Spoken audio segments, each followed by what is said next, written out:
Hello friend, welcome to my channel. আমি doctor Chandrakant.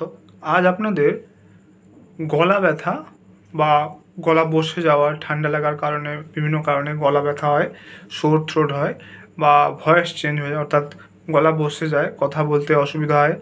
তো তার ঘরোয়া প্রতিকার কী কী, আজকে সে বিষয়ে আলোচনা করব। অনেকেই এই সমস্যায় ভুক্তভোগী হয়েছেন। গলা বসে গেছে, কথা বলতে পারছেন না, বা গলা ব্যথা, টনসিল বা সোর থ্রোট বিভিন্ন ধরনের কারণে গলা ব্যথা হয়। তো তার ঘরোয়া প্রতিকার কি, আজকে সে বিষয়ে আলোচনা করবো। চ্যানেল যদি নতুন, চ্যানেল সাবস্ক্রাইব করবেন। চলুন শুরু করে যাও। তো গলা ব্যথা বা যেটা আপনাদের কণ্ঠস্বরে পরিবর্তন হয়, তার ট্রিটমেন্ট হিসেবে, তার ঘরোয়া প্রতিকার হিসেবে প্রথমে যেটা মাথায় আসে সেটা হচ্ছে গার্গলিং, অর্থাৎ গার্গলিং করতে হবে। একদম হচ্ছে গরম জলে লবণ দিয়ে গার্গল করতে পারেন। এছাড়াও বেকিং সোডা এবং লবণ জলের মিশ্রণ দিয়ে গার্গল করতে পারেন। এবার হচ্ছে উষ্ণ, অর্থাৎ ঈষৎ উষ্ণ জল পান করতে হবে। অর্থাৎ আপনাদের যদি গলার প্রদাহ কমাতে ঈষৎ উষ্ণ জল মধুর সাথে পান করতে পারেন। এছাড়াও গলার প্রদাহ কমাতে ভেষজ চা পান করতে পারেন।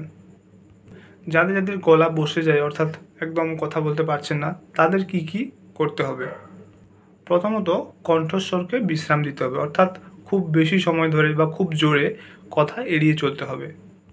এছাড়াও গান গাওয়া, ফিসফিসানি, এগুলো এড়িয়ে চলতে হবে, যেগুলো আপনাদের স্বাভাবিক কথা বলার চেয়ে কণ্ঠস্বরের উপর বেশি চাপ সৃষ্টি করে।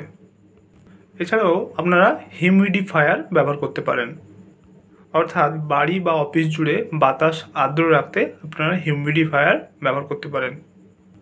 রাতে ঘুমানোর সময় হিউমিডিফায়ার চালান। এছাড়াও লজেন্স চুষতে পারেন, এক টুকরো চুইংগাম চিবোতে পারেন। এছাড়াও এক বাটি গরম জল থেকে বাষ্প নিঃশ্বাসের সাথে নিন। এছাড়াও বড় দলের সঙ্গে বা কোনো মিটিংয়ে কথা বলার সময় মাইক্রোফোন ব্যবহার করুন। এবারে এই সমস্ত ঘরোয়া প্রতিকার তো করছেন, কিন্তু কখন ডক্টর দেখাতে হবে? অর্থাৎ 2 সপ্তাহ পরেও যদি লক্ষণগুলি না কমে এবং ল্যারিঞ্জাইটিস হতে থাকে, তাহলে আপনার ডাক্তারের সঙ্গে যোগাযোগ করতে হবে। তো আজকে জানলেন যে গলা ব্যথা বা সোর থ্রোট বা টনসিল, এছাড়াও ভয়েস চেঞ্জ, অর্থাৎ আমাদের যে কণ্ঠস্বর, অর্থাৎ গলা বসে যাওয়া, তার কী কী ঘরোয়া প্রতিকার, সেটা আজকে জানলেন। যারা যারা এই সমস্যায় ভুগছেন, অবশ্যই এই পদ্ধতিগুলো অ্যাপ্লাই করুন, ঘরোয়া প্রতিকার, এবং খুব ভালো থাকবেন। তো আজকের ভিডিও এই পর্যন্ত। চ্যানেল নতুন, চ্যানেল সাবস্ক্রাইব করবেন, ভিডিওটাকে লাইক করবেন। Thank you for watching.